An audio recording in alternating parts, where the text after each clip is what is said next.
This is Mrs. Richer, and I'm here to talk today about functions. So what exactly is a mathematical function? We're going to explore it by looking at the analogy of a vending machine, and then we're going to come up with a definition at the end. So how do you use a vending machine?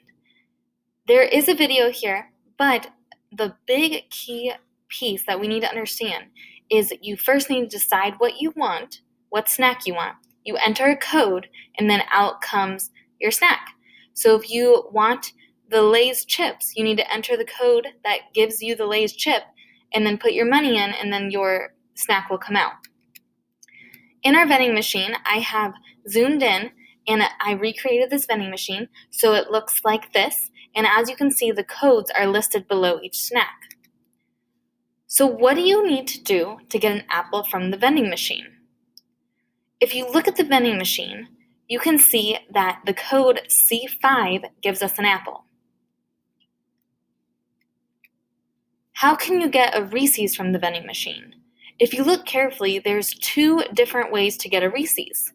It must be a really popular snack. So you can select D3 or E5, and both will give you Reese's.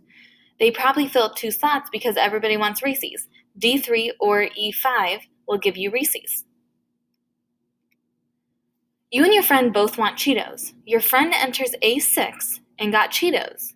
So that looks okay. If you enter A6, you get Cheetos. How would you feel if you also entered A6, but Goldfish came out instead? Well, if my friend entered A6 and got Cheetos and I entered A6, I would want Cheetos too. It's not fair. If we both entered the same number, we should get the same snack. If we both entered the same code, we should get the same snack. That vending machine is broken. That doesn't even make sense. So our input is C5, and that gave us an apple. Our input is D3 or E5, and that gave us Reese's. Lastly, A6 gave my friend Cheetos, but it gave me Goldfish. The first example here with the apple, you enter C5, you get an apple. That is good. That's a working vending machine. Then we have D3 and E5, both gave us Reese's. I had two slots for Reese's. I can enter each code and get Reese's. That's good as well. These are working vending machines. The last one, A6 gives me one time Cheetos, one time Goldfish. That is a broken vending machine. That doesn't make sense. We need some predictability. So these inputs and outputs are organized with this diagram and these arrows. This is called a mapping diagram. This is one of the ways we can organize functions. If you look at this on our vending machine, the input is the code, the function is the vending machine, and the output is the snack. So you input a code and the output comes up as snack.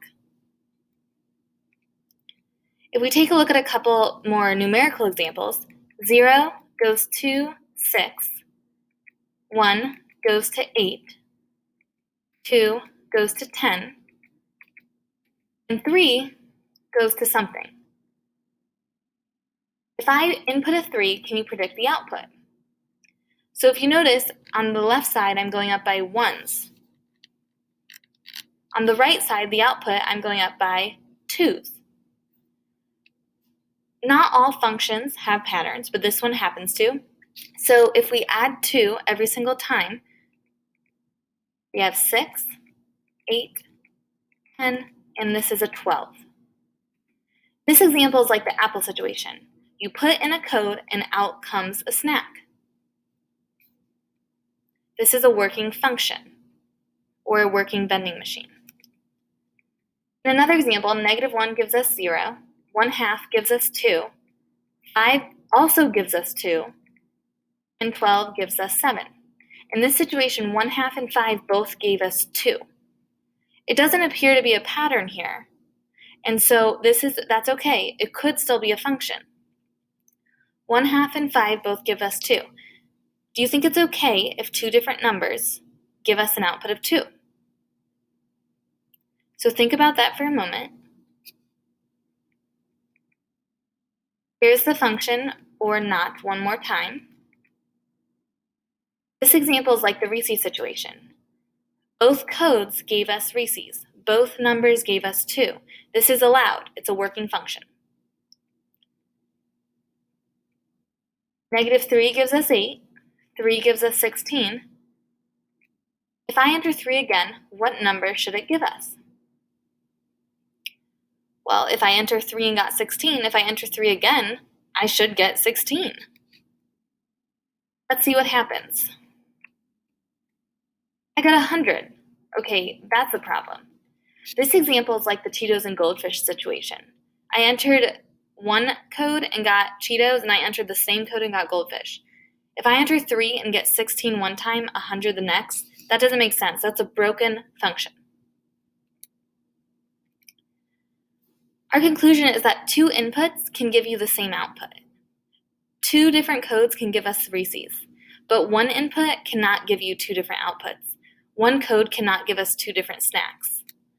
So what is a function? Our definition of a function is a relation in which every input has exactly 1 output. We're going to repeat that a lot. Every input has 1 output.